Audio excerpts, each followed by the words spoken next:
Good evening students. AV classes के YouTube channel पर आपका स्वागत है, जहां पर मैं ललित राठी आपको फिजिक्स सब्जेक्ट आपका कंप्लीट करा रहा हूं। कुछ बच्चों ने प्रीवियस ईयर के क्वेश्चन पेपर एनालिसिस की वीडियो देखी। उस वीडियो को देखने के बाद उसमें एक क्वेश्चन आया था प्लैंक्स रेडिएशन लॉ का। तो उसको बच्चों ने बोला कि सर आप इसको एक्सप्लेन कर दीजिए, हमें समझ नहीं आ रहा है कि कैसे इसको करना है, क्या इसमें हमें एक्सप्लेन करना है। तो उन बच्चों के कहने पर ही मैंने सोचा कि हाँ, ये क्वेश्चन आपको बुक में भी कहीं नहीं मिल रहा है कि किस टाइप से हमें लिखना है, तो उस पर मैं ये वीडियो बना रहा हूँ प्लैंक्स लॉ पर, ठीक है, या प्लैंक्स डिस्ट्रीब्यूशन लॉ पर। तो प्लैंक्स डिस्ट्रीब्यूशन लॉ को समझने से पहले आपको प्लैंक्स क्वांटम हाइपोथेसिस समझना होगा कि प्लैंक्स क्वांटम का हाइपोथेसिस क्या है। ठीक है, ये आपका उस क्वेश्चन का आंसर नहीं है, मैं आपको पहले ही बता रहा हूँ, बट उस क्वेश्चन के आंसर के लिए आपको इसको समझना बहुत ज़रूरी है। चलिए इसको मैं आपको एक्सप्लेन कर देता हूँ क्या है Planck's quantum hypothesis. In order to explain the experimental observed spectral distribution of energy among the various wavelengths of the black body radiation in 19th, Max Planck proposed that the correct result can be obtained if the emission and absorption of energy is not taken as continuous process but it take place in the discrete amount। अब आपको कुछ समझ में नहीं आया होगा, देखो और अच्छे से समझने के लिए आपको पहले जो मैंने सबसे स्टार्टिंग में इस यूनिट के यूनिट 3 का सबसे पहला पीडीएफ जो आपको सेंड किया था ब्लैक बॉडी रेडिएशन, वो आपको पढ़ना होगा। ब्लैक बॉडी रेडिएशन क्या है मैं आपको एक थोड़ा सा हिंट करके बता देता हूँ। ब्लैक बॉडी कुछ ऐसी बॉडी नहीं होती, जैसा नाम से हमें पता चल रहा है ब्लैक, ऐसा कुछ नहीं है कि ब्लैक कलर ही होना चाहिए, है ना। ब्लैक बॉडी का मतलब ये होता है कि वो बॉडी जो आपका किसी भी वेवलेंथ की लाइट आप उस पर इंसिडेंट करें, वो उसको क्या कर ले, एब्सॉर्ब कर ले। समझ गए? यानी कि किसी भी वेवलेंथ की लाइट को आप अगर इंसिडेंट करेंगे या किसी भी वेवलेंथ की एनर्जी उसको प्रोवाइड कराएंगे तो वो उसको क्या कर लेगी, एब्सॉर्ब कर लेगी। और फिर जब उसको आप हीटअप कर रहे हो, जब आप उसको एनर्जी देते जा रहे हो, कंटिन्यूसली देते जा रहे हैं, तो एक पर्टिकुलर टेम्परेचर पर वो लाइट को भी एमिट करना स्टार्ट करेगी। ठीक है, यानी कि एक पर्टिकुलर टेम्परेचर पर वो आपकी लाइट को भी एमिट करती है। This is called the black body. तो ब्लैक बॉडी को आप ये नहीं समझना है कि सारी एनर्जी उसमें एब्जॉर्ब कर ली जाती है, बट एक पर्टिकुलर टेम्परेचर पे पहुंच के वो एमिशन का भी काम करती है। फॉर एग्जांपल आयरन है, आयरन को आप अगर हीटअप करना स्टार्ट करते हैं तो आप देखते हैं कि वो हीटअप होता जा रहा है, हीटअप होता जा रहा है, तो वो क्या है, क्या शो कर रहा है कि आप उस पर एनर्जी प्रोवाइड कराते जा रहे हैं, वो एनर्जी को एब्जॉर्ब करता जा रहा है। बट एक पर्टिकुलर टेम्परेचर पे जाके आप देखेंगे कि उसका कलर चेंज होता चला जाता है, और फिर बहुत देर तक आपका गर्म करेंगे तो और कलर डिफरेंट हो जाएगा। तो इट मीन्स अब वो एक पर्टिकुलर टेम्परेचर पे जाकर पर्टिकुलर वेवलेंथ की लाइट को एमिट कर रहा है। This is called the black body. आप आयरन ले सकते हैं, आप गोल्ड का एग्जाम्पल ले सकते हैं, तो ऐसे डिफरेंट डिफरेंट एग्जाम्पल्स हैं।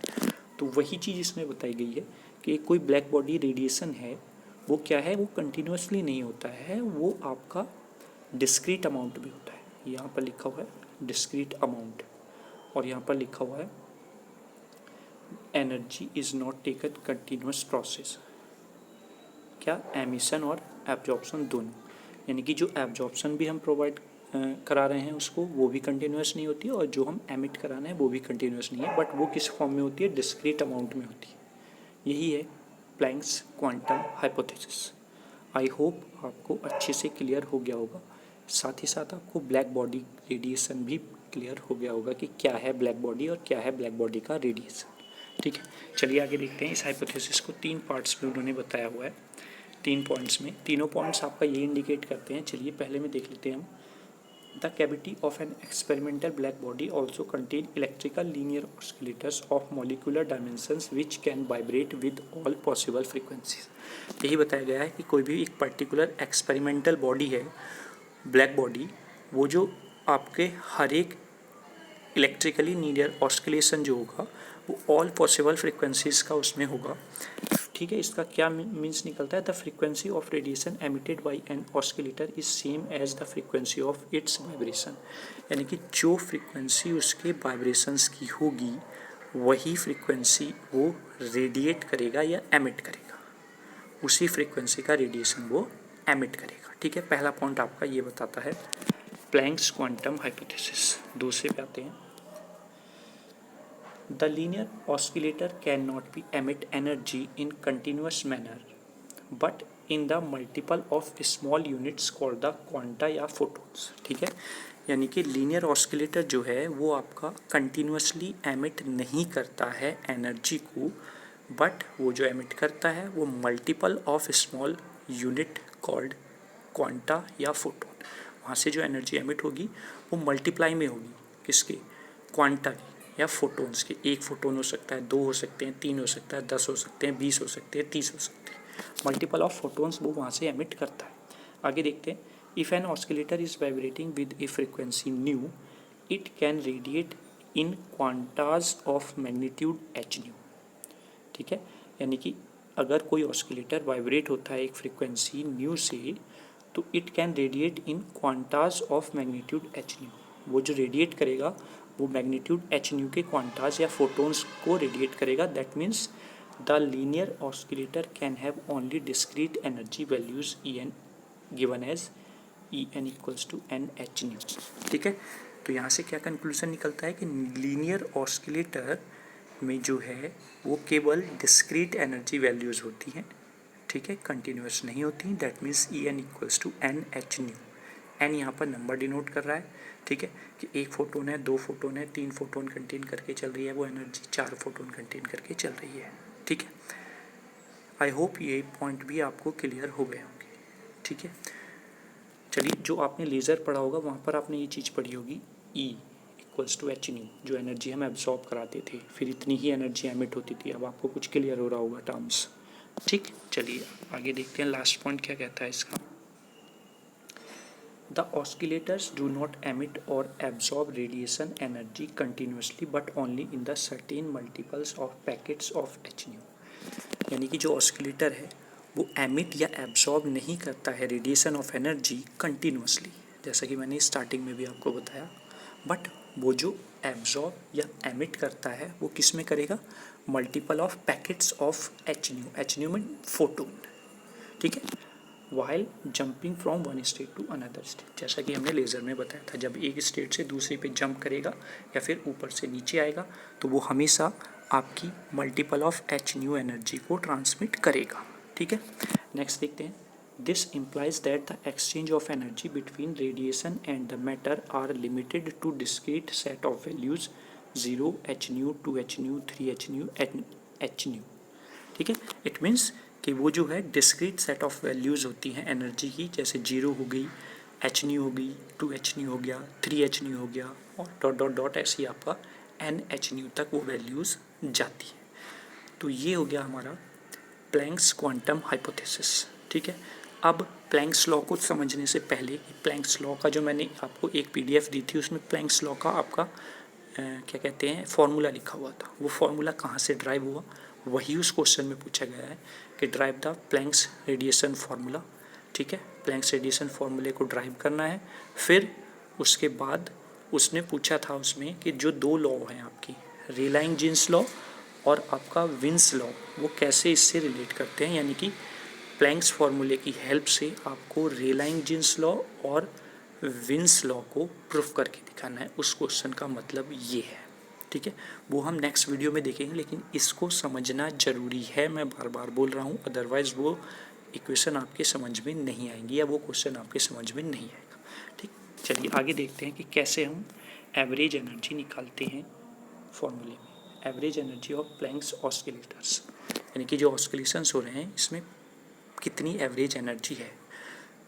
तो क्या है यहाँ पर, to drive the Planck's law we shall first calculate the average energy of the Planck's oscillator. जैसे मैंने बताया आपको कि प्लैंक्स लॉ को ड्राइव करने के लिए सबसे पहले हमें प्लैंक्स ऑस्किलेटर के लिए एवरेज एनर्जी जो है वो हमें फाइंड आउट करनी पड़ेगी। हमने माना यहाँ पर if N capital N be the total number of oscillators and capital E their respective total energy, यानी कि टोटल नंबर ऑफ ऑस्किलेटर्स कितने हैं, कैपिटल एन है, और वहाँ पर हर एक ऑस्किलेटर की एनर्जी, टोटल एनर्जी कितनी है, capital E, then the average energy per oscillation is given by E bar equals to E upon N.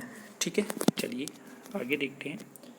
ये क्वेश्चन फर्स्ट हमने माना, let n0 n1 n2 dot dot dot n0 be the number of oscillators having energies 0 h nu 2 nu 2 h nu r h nu respectively, then the relative probability that an oscillator has an energy h nu at a temperature T is given by Boltzmann factor. समझ गए? यानी कि कहने का मतलब ये है कि जो रिलेटिव प्रोबेबिलिटी है of oscillator energy h nu with respect to the temperature T, वो किससे रिलेट करेगी? बोल्ट्जमैन फैक्टर से। जो बोल्ट्जमैन फैक्टर है होता है हमारा, मैं आपको बता देता हूँ क्या होता है, ई की power minus H nu upon K T. ठीक है, तो हमने फाइनली यहाँ पर क्या माना है, लास्ट एन आर माना है, तो इसलिए यहाँ पर फाइनली हो जाएगा N R equals to N naught E की power minus R H nu upon K T. I hope ये भी आपको समझ में आ गया होगा, इक्वेशन नंबर सेकेंड। ठीक है, चलिए, while total energy of the oscillators is, total energy, total number of oscillation कितने हो जाएंगे, N equals to N naught N one N two N three N four, ऐसे ऐसे डॉट डॉट डॉट आपके N तक चले जाएंगे total number of oscillations. Then N equals to N naught, तो आपका स्टार्टिंग हो गया, फिर पहले वाले के लिए एन नॉट ई की power minus H nu upon K T, यानी कि यहाँ पर वैल्यूज़ हम पुट करते चले जाएंगे, किसकी, आर की। तो ठीक है, फिर हो जाएगा आपके पास एन नॉट ई की power minus two H nu upon K T, ऐसी एच सून। तो यहाँ से एन नॉट आपका सब में आ रहा है, तो एन नॉट को हमने क्या ले लिया, यहाँ से कॉमन ले लिया। Then we get N equals to N naught bracket one plus E की power minus H nu upon K T plus E की power minus two H nu upon K T plus dot dot dot dot. हमने math में एक expression पढ़ा है, ये यहाँ पर शो नहीं हो रहा है, वो क्या कहता है, one plus x square plus dot dot dot, अगर ऐसे ही है तो उसको हम क्या लिखते हैं, one upon one minus x. ठीक है, this is the result of that series. तो इसका यूज़ किया है हमने यहाँ पर इस टर्म के लिए। तो finally we get N equals to N naught one upon one minus E की power minus H nu upon K T. यहाँ पर ये क्या है, एक्स है। ठीक है, अब ये हमने एन निकाला है, क्योंकि पहली इक्वेशन में आपको निकालना है ई और एन, तो एन तो हमने फाइंड आउट कर लिया है। ठीक है, अब हमें ई और फाइंड आउट करना है, तो उसके लिए देखते हैं क्या करते हैं। Total energy of all the oscillators is given by, यानी कि सभी ऑस्किलेटर्स की जो टोटल एनर्जी हमने कैपिटल ई मानी थी, वो कैसे फाइंड आउट होगी, ई इक्वल्स टू पहली स्टेज पे, दूसरे ऑस्किलेशन पे, तीसरे ऑस्किलेशन पे, चौथे ऑस्किलेशन पे, ऐसे आपके आर ऑस्किलेशन पे हो जाएगी। एन नॉट इंटू जीरो हो जाएगी पहले ऑस्किलेशन पे, स्टार्टिंग में ग्राउंड पे, फिर n one H nu, n two two H nu, n three three H nu, ऐसे ही आपका एच वन है। ठीक है, तो यहाँ पर क्या हो जाएगा, E equals to H nu, ये तो जीरो होगी पहली टर्म है ना, एच न्यू, एन वन की वैल्यू पुट कर देंगे, एन नॉट ई की power minus H nu upon K T. ठीक है, फिर ऐसे ही हो जाएगा two H nu N naught E की power minus two H nu upon K T, three H nu N naught E की power minus three H nu upon K T. ये सारी वैल्यूज़ आपको पता होगा यहाँ से आ रही हैं। ठीक, चलिए ये सारी वैल्यूज़ हमारे यहाँ पर हो गई, तो यहाँ से हम क्या कॉमन ले लेंगे, एच न्यू सब में आ रहा है, H nu h nu h nu. ठीक है, ई की power H nu upon K T, यहाँ पर ई की power minus two H nu upon K T है, यहाँ पर ई की power minus three H nu upon K T है, तो ई की power H nu upon K T common ले सकते हैं, और एन नॉट भी किस में है, सब में कॉमन आ रहा है। ठीक है, तो ये हमने यहाँ से कॉमन ले लिया, एच न्यू ई की power minus H nu upon K T और N naught. Then we get one, यहाँ से वन आ जाएगा, प्लस टू ई की power H nu upon K T plus three E की power two H nu T minus two H nu upon K T plus dot dot dot. ठीक है, अब यहाँ पर क्या होगा, एक मैथमेटिकल एक्सप्रेशन और हम यूज़ करेंगे, one plus two x plus three x square equals to होता है one upon one minus x square. तो यहाँ पर एक्स की वैल्यू क्या है, ई की power minus H nu upon K T. तो then finally we get N naught E की power minus H nu upon K T bracket one upon one minus E की power minus H nu upon K T का square. ठीक है, तो this is the value of E. अब ये E और N की वैल्यू उठाकर इक्वेशन नंबर फर्स्ट में पुट करते हैं। Putting the values of equation third and fourth into equation first, यानी कि ई और एन की वैल्यू को हमें इक्वेशन फर्स्ट में पुट करना है। Then we get E bar equals to E की power minus H nu upon K T, H nu upon 1 minus E की power minus H nu upon K T. अब देखो आप ये सोच रहे होंगे यहाँ पर स्क्वायर था वो कहाँ चला गया। मैं दोनों वैल्यूज एक साथ आपको दिखाने की कोशिश करता हूँ। ई अपॉन एन हमें रखना है यहाँ पर, तो मैंने ये डायरेक्ट लिख दिया है। यहाँ पर 1 माइनस ई की power minus H nu upon K T का स्क्वायर है, अपॉन में यहाँ पर 1 माइनस ई की power minus H nu upon K T की पावर 1 है। तो ये वाली टर्म इस वाली टर्म को यहाँ पर ख़त्म कर देगी, एक ही बचेगी यहाँ पर, इसीलिए मैंने यहाँ पर ये लिखा है। ठीक है, तो ये कोई कंफ्यूज होने वाली बात नहीं है, चाहे आप डायरेक्टली दोनों वैल्यूज़ को एज इट इज़ रख देना तब भी आपका यही आएगा टर्म।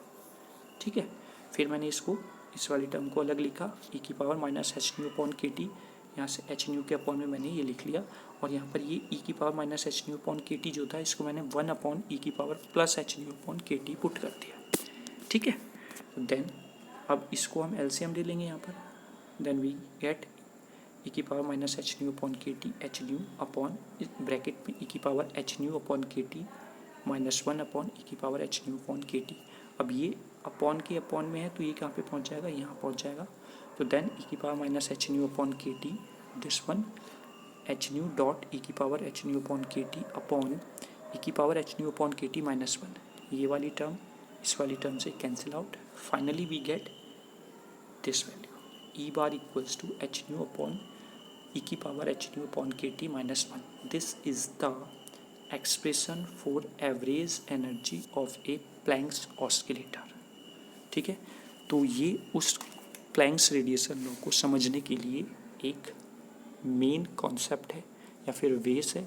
इसको नहीं समझोगे तो वो समझ में नहीं आएगा, क्योंकि आपने देखा होगा जो प्लैंक्स रेडिएशन का फॉर्मूला है उसमें आपका ये टर्म आती है एच न्यू अपॉन ई की power H nu upon K T, जो हमने यहाँ पर ये फाइंड आउट किया है। ठीक है, तो उससे आपको यहाँ पर कन्फ्यूज़न अब नहीं होगा कि ये वाली टर्म कहाँ से आ गई है। This is the average energy of per oscillator, average energy of Planck's oscillator. ठीक है, तो आई होप आपको ये अच्छे से समझ में आया होगा। एक बार देखो, ये थोड़ा सा कॉम्प्लिकेटेड सा टॉपिक है, क्लियर है, तो इसको आप एक बार समझ में नहीं आता तो 2 बार देखना, 3 बार देखना। मैं आशा करता हूँ कि आपको अच्छे से क्लियर हो जाएगा। मैंने बहुत अच्छे तरीके से इजी वे में आपको एक्सप्लेन करने की कोशिश की है सारी चीज़ें। ठीक है, चलिए कल हम उस क्वेश्चन का सॉल्यूशन करते हैं जो क्वेश्चन आपका प्रीवियस ईयर के क्वेश्चन पेपर के एनालिसिस में आया है। ठीक है, थैंक यू ABL क्लासेस को ज्वाइन करने के लिए।